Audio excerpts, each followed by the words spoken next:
বন্ধুরা, আজ যে গল্পটা আপনি শুনতে যাচ্ছেন সেটা শুধু একটা গল্প নয়, এটা মানবতার, ত্যাগের আর অলৌকিক ভাগ্যের হৃদয় ছুঁয়ে যাওয়া এক যাত্রা। একটা মেয়ে যার নিজের জীবনটাই ছিল আবর্জনার থেকেও তুচ্ছ, সেই এক রাতে বাঁচিয়ে ফেলে এমন একটা প্রাণ যার মূল্য পুরো শহরও মেপে উঠতে পারবে না।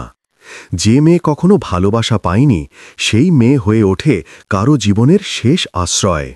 আর ভাগ্য সেই এক রাতেই পাল্টে দেয় দুজনের সমস্ত ভবিষ্যৎ। আজকের এই গল্পটা যদি আপনার মন ছুঁয়ে যায়, যদি এক মুহূর্তের জন্য মনে হয় মানুষ এখনও সুন্দর, তাহলে ভিডিওটাকে লাইক করুন, কমেন্টে আপনার অনুভূতি লিখুন এবং চ্যানেলটিকে সাবস্ক্রাইব করে পাশে থাকুন। কারণ আপনি এখন এমন এক যাত্রা শুরু করতে যাচ্ছেন যেখানে অন্ধকারের ভিতর থেকে জন্ম নেয় আলো, যেখানে এক গৃহহীন মেয়ের বুকে আশ্রয় পায় 1 কোটি টাকার উত্তরাধিকারী, আর যেখানে ভালোবাসা জিতে যায় সব লোভ, সব বিশ্বাসঘাতকতা আর সব ভয়ের বিরুদ্ধে।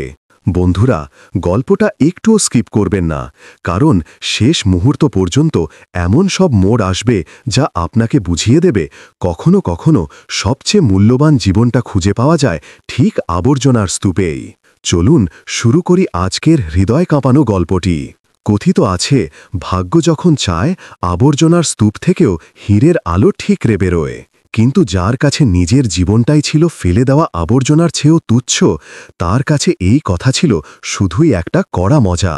তার নাম নীলিমা। 19 বছর বয়সে তার মা বাবার মুখের ছবি মনেও ছিল না। বাড়ি মানে দিল্লির কোনো উড়ালপুলের নিচে ছেঁড়া পলিথিনের ছাউনি। দিন শুরু হতো ভামা বোতল আর লোহার টুকরো কুড়িয়ে, শেষ হতো খালি পেটে ভয়ে কুঁকড়ে রাতের অন্ধকারে। সেই রাতে দিল্লি তার পুরো ঝলমলে রূপে জেগেছিল। আকাশছোঁয়া বিল্ডিংগুলো আলোয় গর্ব করছিল, দামি গাড়িগুলো জল ছিটিয়ে ছুটে যাচ্ছিল। মুষলধারে বৃষ্টি নামল। নীলিমা একটা ছেঁড়া প্লাস্টিকে গুটিসুটি মেরে একটা বন্ধ দোকানের ছাউনির নিচে লুকিয়েছিল। আজ তার ভাগ্যে জুটেছিল শুধু 1 টুকরো শুকনো রুটি, পেটে ক্ষুধার বাঘ দৌড়চ্ছিল। ঠিক তখনই দুর্গন্ধে ভরা বিশাল ডাস্টবিনের পিছন থেকে বৃষ্টি আর গাড়ির শব্দ ছিঁড়ে একটা মিহি ক্ষীণ কান্না ভেসে এলো। We we. প্রথমে মনে হলো ভুল শুনছে, ক্ষুধায় মাথা ঘুরছে, কিন্তু আবার এলো, এবার আরও স্পষ্ট। বিড়ালছানার নয়, এটা একটা মানুষের নবজাতকের কান্না। নীলিমা ভয়ে ভুলে বৃষ্টিতে বেরিয়ে পড়ল। দুর্গন্ধে নাক ফেটে যাচ্ছিল, তবু পা দুটো ডাস্টবিনের দিকে এগোতে লাগল। ভিজে আবর্জনার স্তূপ সরাতেই তার আত্মা কেঁপে উঠল। একটা নোংরা তোয়ালেতে মোড়া, বৃষ্টিতে প্রায় নীল হয়ে যাওয়া একটা নবজাতক। চোখ বন্ধ, কিন্তু ছোট্ট মুখটা কাঁদার জন্য খোলা।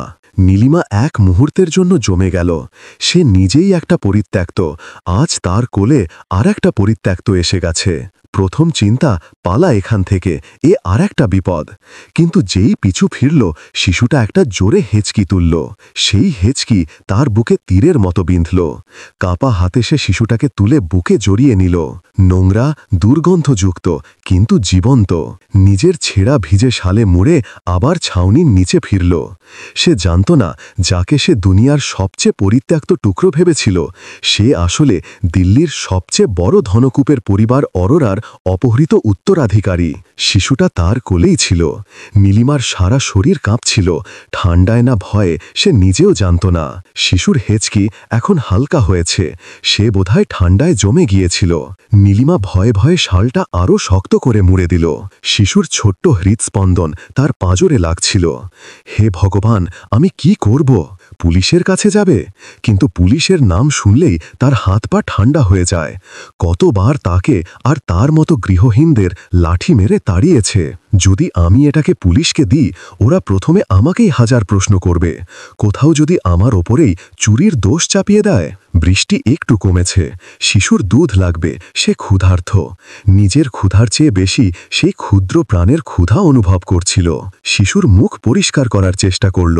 সে খুব সুন্দর, মার্বেলের মতো ফর্সা, ঠিক সেই ধনী বাচ্চাদের মতো যাদের সে বড় বড় গাড়ির কাঁচের পেছন থেকে হাসতে দেখত।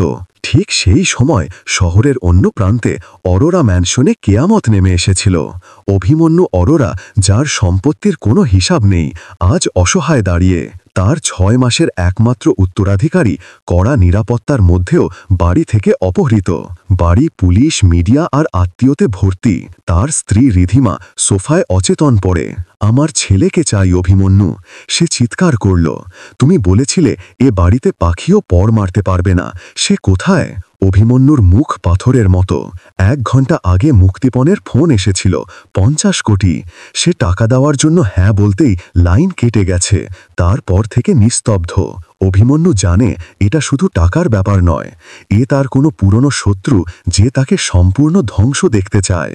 এদিকে উড়ালপুলের নিচে নীলিমা একটা সিদ্ধান্ত নিল। সে শিশুটাকে ছাড়তে পারবে না, অন্তত সুস্থ না হওয়া পর্যন্ত। পকেট হাতড়াল। দিনভর কবার বেচা থেকে বেঁচেছিল মাত্র ১২ টাকার কয়েন। শিশুকে বুকে চেপে ধরে বৃষ্টিতে বেরিয়ে পড়ল। কাছের রেল স্টেশনে ২৪ ঘন্টা চায়ের দোকান খোলা থাকে, দুধ লাগবে। সে ভাবেনি এই সিদ্ধান্ত তার নিজের ভাগ্যের রেখাও চিরকালের জন্য বদলে দেবে। ১২ টাকার মূল্য আজ নীলিমা বুঝতে পারছিল। জীবনে এই কয়েনগুলো সে শুধু নিজের ক্ষুধা মেটাতে গুনেছে। আজ এই কয়েন একটা জীবন বাঁচানোর জামানত। সে শিশুকে শালে শক্ত করে জড়িয়ে বৃষ্টির ঝাপটা থেকে বাঁচাতে বাঁচাতে স্টেশনের দিকে দৌড়ল। প্রতিটা ছিটে যা শিশুর গায়ে না লেগে তার পিঠে পড়ছিল তাকে এক অদ্ভুত সান্ত্বনা দিচ্ছিল।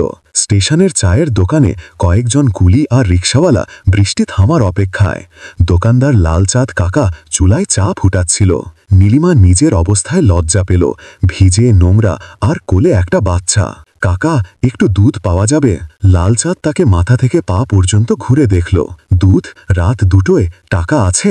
নীলিমা তাড়াতাড়ি নোংরা মুঠো খুলে ১২ টাকার কয়েনগুলো গ্লাসে রাখল। বাচ্চাটা ক্ষুধার্ত। লালচাঁদের চোখ শিশুর ওপর পড়ল। এক কুলি বলে উঠল, দে না লালচাঁদ, মেয়েটা বাচ্চার জন্য মাগছে। লালচাঁদ বকতে বকতে একটা ছোট স্টিলের গ্লাসে গরম দুধ ঢেলে দিল। নে, এবার যা এখান থেকে। নীলিমা লাফ দিয়ে গ্লাস ধরল। সে দোকান থেকে দূরে একটা বেঞ্চের নিচে গুটিসুটি বসল। বোতল নেই, চামচ নেই। শালের একটা কোণ দুধে ডুবিয়ে শিশুর মুখে টপকাতে লাগল। প্রথমে কোনো সাড়া নেই, কিন্তু পরের ড্রপ পড়তেই শিশুটা মুখ চালালো। গ্লাস খালি, কিন্তু হেঁচকি বন্ধ। শিশু ছোট্ট চোখ খুলে সোজা নীলিমার মুখের দিকে তাকালো। সেই এক চাহনায় এমন কি ছিল নীলিমার চোখ থেকে অশ্রু গড়িয়ে পড়ল। আজ পর্যন্ত কেউ তাকে এভাবে তাকায়নি। শুধু একটা প্রয়োজন, আর সেই প্রয়োজন আজ নীলিমা পূরণ করেছে। অন্যদিকে অরোরা ম্যানশনে অভিমন্যু ফোনে চিৎকার করছিল। কমিশনার থেকে মুখ্যমন্ত্রী পর্যন্ত তার এক ফোনে হাজির, কিন্তু তার ছেলে গায়েব। ঠিক তখনই চিফ অফ সিকিউরিটি খান্না দৌড়ে এলো। স্যার, বিশাল শর্মা গায়েব। বিশাল শর্মা, যাকে অভিমন্যু ভাইয়ের মতো ভালোবাসত, নার্সারির সিক্রেট ক্যামেরায় সেই শিশুকে তুলে বেরিয়ে যাচ্ছে। এটা শুধু অপহরণ নয়, এটা বিশ্বাসঘাতকতা। অভিমন্যুর চোখে আগুন। জানতো বা মৃত, আমার ছেলেকে ফিরিয়ে দাও, আর বিশালকে আমার সামনে হাজির করো।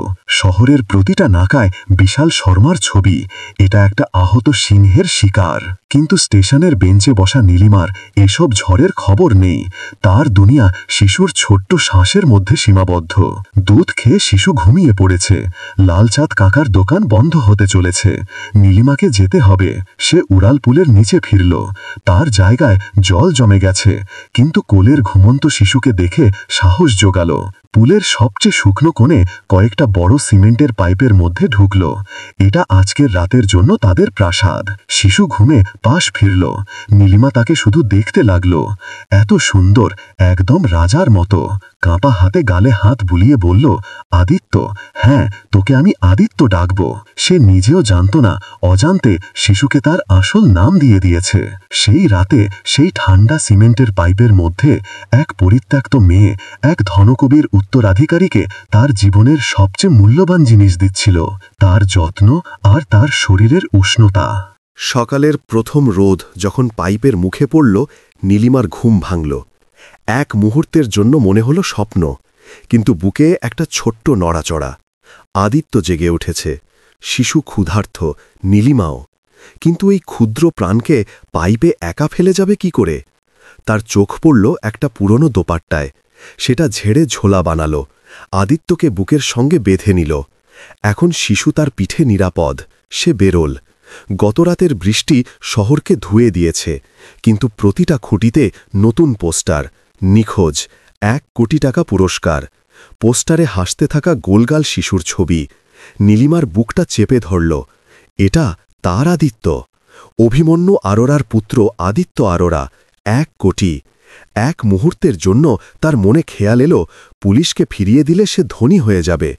ঠিক তখনই একটা পুলিশের জিপ তার পাশে থামল। এখানে এমন কোনো বাচ্চা দেখেছিস? নীলিমার রক্ত জমে গেল। সে বুঝল যদি বলে শিশুটা তাকে আবর্জনায় পেয়েছে কেউ বিশ্বাস করবে না। ওরা ভাববে এই কবারওয়ালি মেয়েই অপহরণ করেছে। ভয় তার পা বেঁধে ফেলল। সে ঝোলা শক্ত করে ধরল, আদিত্যকে আরও লুকিয়ে দিল। চুপচাপ পিছনে ঘুরে একটা সরু গলিতে অন্ধকারে ঢুকে গেল। এখন সে একজন পলাতক, যার বুকের সঙ্গে বাঁধা এই শহরের সবচেয়ে মূল্যবান খাজানা 1 কোটি। এই অঙ্কটা তার মাথায় হাতুড়ির মতো বাজছিল, কিন্তু তার চেয়ে বেশি দেখতে পাচ্ছিল পুলিশের লাঠি আর জেলের কালো ঘর। তাকে পালাতে হবে যমুনা পাড়ের ঝুপড়ি এলাকায়, যেখানে পুলিশও শতবার ভেবে পা দেয়। শিশু আবার ক্ষুধায় ছটপট করতে লাগল। তার চোখ পড়ল পায়ে, তার একমাত্র রূপোর পায়েল। কাঁপা হাতে খুলল। এটা তার অতীতের একমাত্র চিহ্ন। আজ সে তার শেষ সহায়ও এই শিশুর জন্য বলি দিচ্ছে। সোনার দোকানে 50 টাকা পেল, দুধের বোতল আর পাউডার কিনল। ঠিক তখনই একটা সস্তা লজে বিশাল শর্মা টিভিতে নিজের মুখ দেখছিল। তার প্ল্যান ফেল। শিশুকে আবর্জনায় ফেলার কথা ছিল না, আতঙ্কে ফেলে দিয়েছিল। এখন শিশুকে খুঁজতে হবে পুলিশের আগে।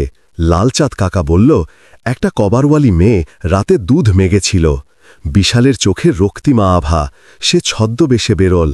নীলিমা যমুনা পাড়ের গলির মুখে পৌঁছে গেছে। নোংরা কোণে বসে দুধের বোতল তৈরি করল। আদিত্য ক্ষুধায় কাঁদছিল। বোতল মুখে দেওয়া মাত্র চুপ করে দ্রুত খেতে লাগল। নীলিমার চোখে অশ্রু, তৃপ্তির অশ্রু। আজ প্রথমবার সে কারো জীবন বাঁচিয়েছে। অবশেষে পেয়েই গেলাম তোকে।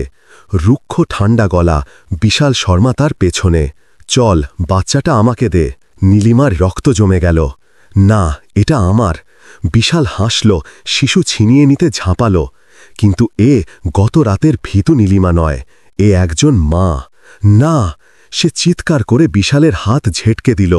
খালি ড্রাম তুলে তার মাথায় মারল। বিশাল রাগে পাগল, চুল ধরে মাটিতে ফেলে দিল। শিশু ছিটকে দূরে পড়ে কাঁদতে লাগল। যেই বিশাল শিশুকে তুলতে ঝুঁকল, নড়িস না বিশাল। তীব্র ব্রেক, গলির দুদিক বন্ধ। অভিমন্যু আরোরা, পুলিশ কমিশনার ও প্রাইভেট সিকিউরিটি নিয়ে দাঁড়িয়ে। বিশালের খেলা শেষ, পুলিশ তাকে ধরে ফেলল। অভিমন্যু ছেলেকে বুকে তুলে নিল, কাঁদছে, চুমো খাচ্ছে।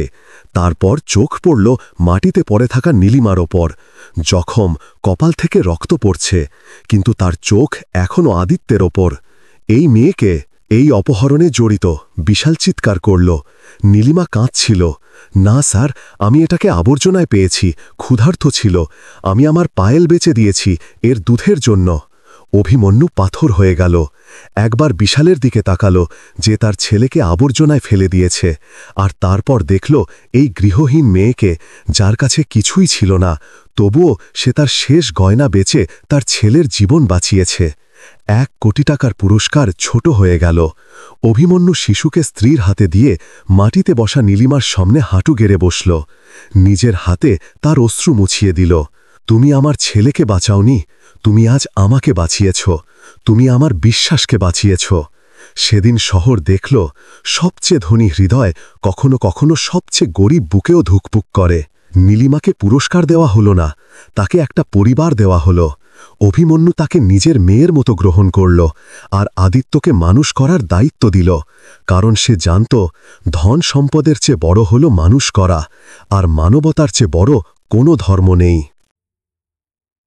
বন্ধুরা, আজকের এই যাত্রা শেষ হল, কিন্তু মনে রাখবেন, প্রতিটি শেষের মাঝেই লুকিয়ে থাকে নতুন গল্পের শুরু। নীলিমা, যার জীবন ছিল একেবারে শূন্যের মতো, আজ প্রমাণ করল মানবতার আলো সব সময় জ্বলে। কিন্তু এই আলো আরও গভীর রহস্যের দরজা খুলে দিচ্ছে। পরবর্তী গল্পে দেখা যাবে কোন বিপদ আবার তাদের পথ অন্ধকারে ঢেকে দেবে। নীলিমা আর আদিত্য কি নতুন চ্যালেঞ্জের মুখোমুখি হবে? তাই এখনই সাবস্ক্রাইব করুন, বেল আইকনটি চাপুন আর পাশে থাকুন যেন প্রথম চোখে নতুন যাত্রার আলো দেখতে পারেন, কারণ প্রতিটি মুহূর্তে ঘটে এমন ঘটনা যা আপনার হৃদয়ে আরও শক্ত করে, আরও স্পন্দিত করে।